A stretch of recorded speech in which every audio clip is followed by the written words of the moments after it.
you? Are you all revved up from Kwanzaa? Am I on? Oh, You are. hi, You're Boost on. friends. Hello. Oh, goodness. No. All right. Oh, I just sat on my phone. Oh, It felt good. Yeah. Oh, Look at that. All right, congrats, guys, on your success with Mixed-ish. Thank you. Thank you. So tell me, being part of this iconic franchise, was there a lot of pressure or was there no pressure at all? Because you're like, they got this. We're going to be fine. A lot of pressure. The pressure that I think the studio and network had, and then just my own personal pressure of just wanting to do my best and give my best. And Yeah, I think there was a lot of pressure to get it right. Also because, the ish universe, blackish, grownish, is so well loved. You just want to make sure you're not like the stepsister who's like a terrible person and who doesn't fit in. So, it was a lot of pressure. And also, we just wanted to make sure that the show stood on its own and had its own vibe and feel and purpose. And so that's just, it was already, Blackish is so great and so well defined that we wanted to make sure that we did the right thing and earned our place. All right, I think it's a success. Can we say that? Sure. Yes. Yeah. All right, so let's start at the beginning. How did you two turn what I believe is your passion, acting, producing, writing, into a career? How did you go about that?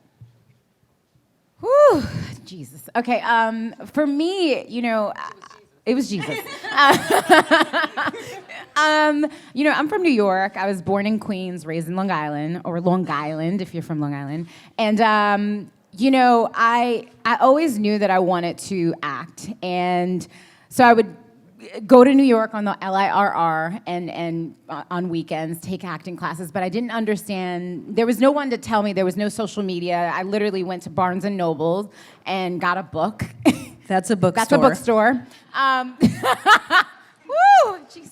And I got a book and tried to figure it out, literally step by step. And then after high school, I moved to Manhattan and kind of pounded the pavement, knocked on doors, networked with people, just kind of, I don't even know if it's networked with people, just I literally used to read Backstage, which was a paper at the time. It's now online, only online, where there were open auditions. So I would go to like open calls. I would be totally the wrong fit for everything. But I had this kind of, I don't know, this thing inside that would not allow me. Actually, no, I went to school. I went to Marymount Manhattan College. It's a private college, and I couldn't afford it, my second year there. And they gave me this bill that looked like $1 million to me, but it was like $10,000, which for me, I was like, what? And they're like, yeah, you either pay this or your classes are dropped. And I'm like, well, I guess I'm moving out of my dorm because I can't afford it. So my real plan A, which was like acting, what my purpose was, became my actual plan A, because I was like, I can be a publicist and maybe I can get in that way. I'll go to school and maybe be an actress through there. I had no idea. So when I went to school, I kind of not got kicked out, but like I couldn't afford it. And then it forced me to do what I'm doing now. It forced me to actually be scared and walk in fear, but walk anyway and do the thing that like my heart desired. So That's great. So sign up for a school you can't afford. Right. And scare yourself. Karin, how about you? For me, I actually had another career before. I was a lawyer, and so I was sitting in something and doing something every day that I knew wasn't for me, and I spent a lot of time daydreaming about what my life should be like, and I had to make a change and had to kind of step out on faith and just kind of like leap. And so I started taking some classes and then just found my way into writing television, and then just worked my way up from there. But I had to just kind of like record scratch my life and make a change. So I think we can say you both had very interesting careers. Karin, you were on worked on Grey's Anatomy, on Girlfriends, all these great shows, Revenge. So as a woman of color in Hollywood, what obstacles have you faced, and how have you dealt with them? Oh gosh, well, just being a woman of color in Hollywood. There are so many different levels to that. And I think the hardest thing, and maybe for you as well, Tika, is that there are a lot of times people try to box you in and try to make you one type of writer or one type of producer. For me, I've always been very clear that I had to be able to do a lot of things. So my career has spanned comedy and drama and TV movies, and I'm trying to get into feature movies now. I'm very aware that I can't let anyone try to tell me who I am, that I have to constantly define myself and move around and just let my passion kind of guide me. So for me, that's the obstacle is letting someone try to make you into what they think fits, and then the goal is to not give them that power to do that. Great. So Tika, you got your start as an actress on One Life to Live, and then you recently in the last few years, played Michelle Obama, and you also produced on that. So what obstacles have you faced?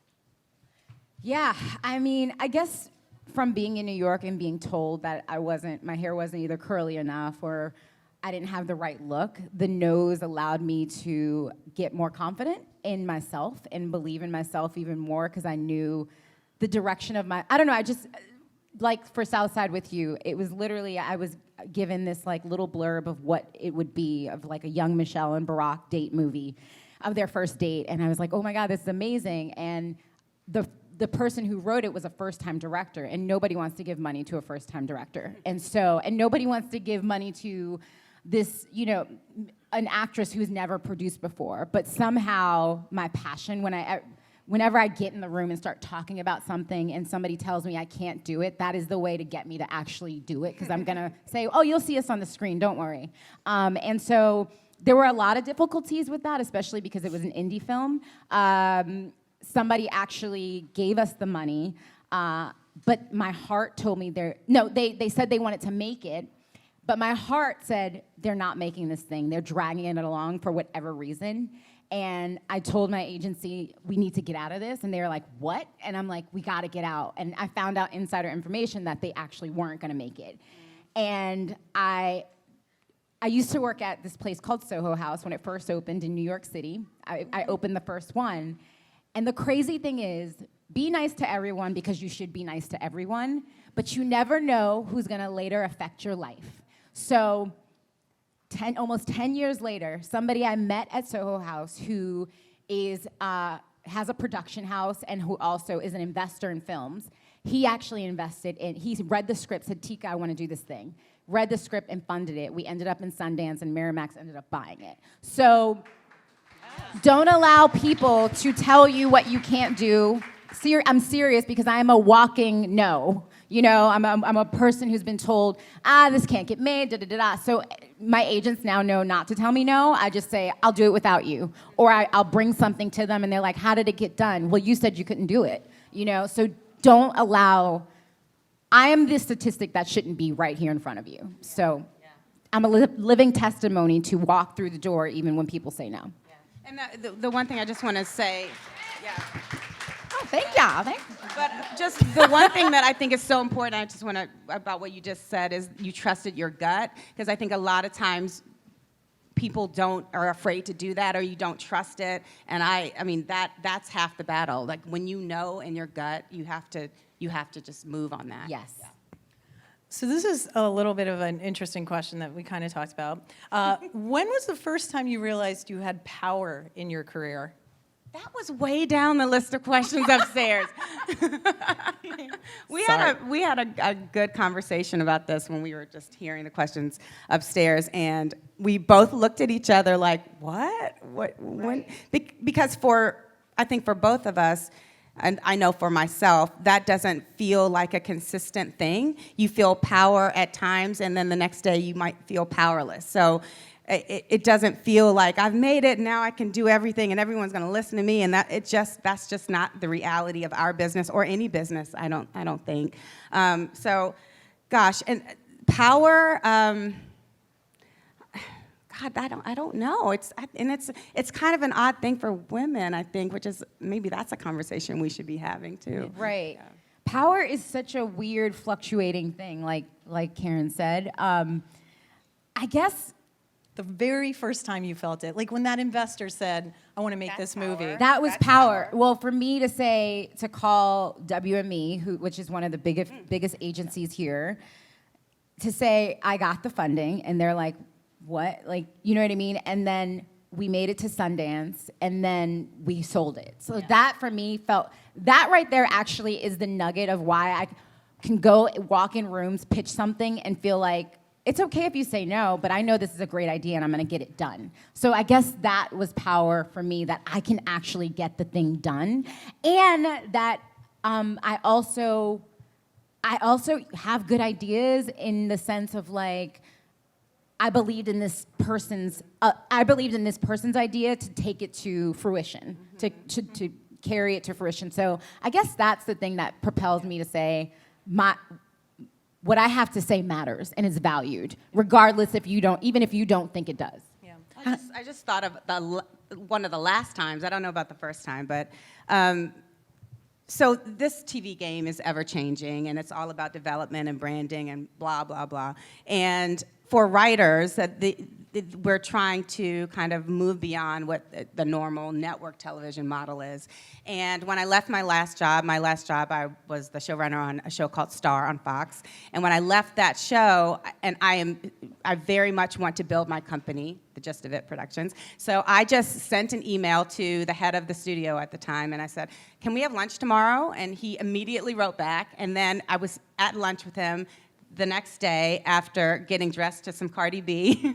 And I sat up there and I just said, I want to hire a development executive. And in my mind, I thought it was going to be this big thing. And we hadn't even ordered yet. And he was just like, done.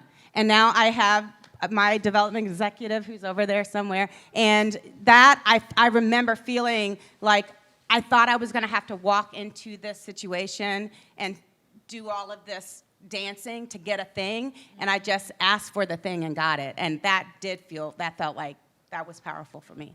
Amazing. Yeah. How many of you feel like you have power in your career? Let's hear it. Come on. Yes. So, Karin, one of the great things about your show is that you tackle really difficult topics in a way that people don't feel like they're being lectured to. You do it in such a creative way. The Halloween episode on tokenism is a great example.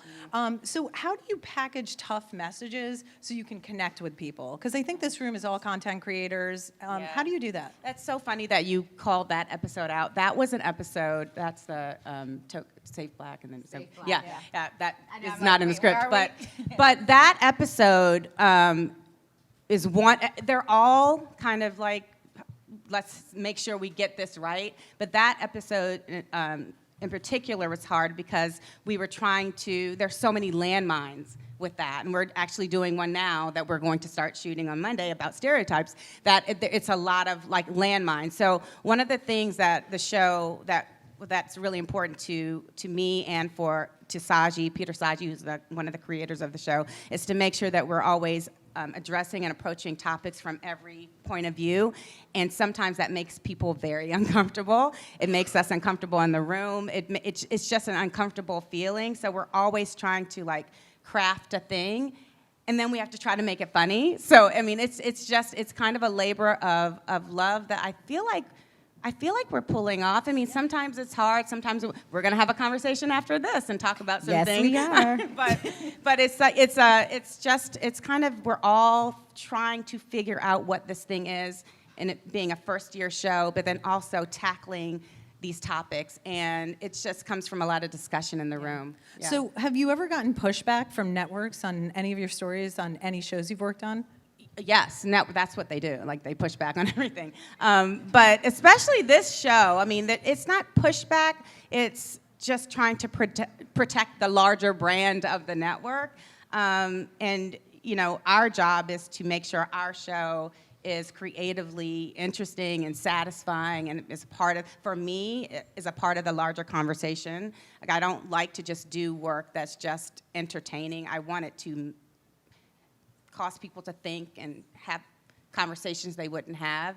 And so sometimes that is a little scary for networks and studios, but I think that is the privilege and and I think it's our duty. I really do as content creators. Speaking to the times. Yeah. It's Nina Simone. So, question, I know you guys are going to be like, oh, this is like therapy that you're filming and making people watch, but what has been one of your favorite moments in your career so far, and why? I think one of my favorite moments in my career is One Life to Live was my favorite, not my favorite, my first job that I ever got. That's when I stopped working as a waitress in New York, and which was also a whole learning experience. But anyway, I remember walking down the street crying because I quit my job, and then I booked One Life to Live. But then, there's this thing in soaps that you can either stay for your 4 years or you just keep going. And so they offered me another contract after my first 4 years was up, but I said, personally, I wanted to do more. And it was that thing of like, this is the first time I didn't have to work another job in my career. And so it was that faith of, okay, so I'm gonna walk away from this, but am I gonna get another job? And I literally, I gave up I said, I'm done after these 4 years, and then I booked The Game on BET with Mara Brock-Akil, and then at the same time, Gossip Girl called me too. And so I was doing 2 of those jobs at once, and in one time frame, right after leaving a show that helped me pay my bills, you know what I mean? And so it was scary, but I was proud that I followed my gut, that it was time to go. And so if you take anything out of this place, is follow your gut. That thing, that alarm inside is telling you something because something is either right or not right. And so follow that. Favorite time? Favorite moment in your career? When I left Grey's Anatomy, I was very happy there and really wanted to develop with Shonda, and I just felt very at home there. And then I got a call from Fox to come over and run Star, and I that was a moment where I knew that I had to step out and step into my power. But that moment of, oh my God, I feel like I'm ready, and these people feel like I'm ready, was a moment of, was a great moment of 15 years or however many years of working really hard, and then knowing that it was my time. It felt liberating, and I was scared because I was so at home over there at Shondaland. But again, I followed my gut, and I jumped. Here I am. That's great. So we have time for one last question. This room is filled with entrepreneurs. So I want to know, based on what you've learned now, if you could give one piece of advice to your younger self, what would it be? One, I would tell her, it's all going to be okay. I promise you, it's going to be okay. And then 2, I would say, what else would I say to her? Oh God, this is hard. This is like self-reflection, guys. And then 2, I would just say, you're smarter than you think you are. You hold all the keys. You really do. And don't be afraid to ask for what you want. All of it. And you can have all of it. And balancing, for me, being a new mom, well, she's 3 years old now, but being a new mom, that was even scary for me, because thinking that people were going to perceive me of things that I couldn't do anymore because you're a mom, or you're not going to have time to do this, when on the other hand, men are dads and they still get to do everything. So everything's going to be okay. Live your best life. Do the things that you want to do, and walk even when it's scary. Keep going even when it's scary. I would say, get out of your head. Don't talk yourself out of things. Be the best friend and the cheerleader that you are to everybody else, to yourself all the time. Get out of your head. Fantastic. Yeah. Tika, Karin, thank you so much. Thank you.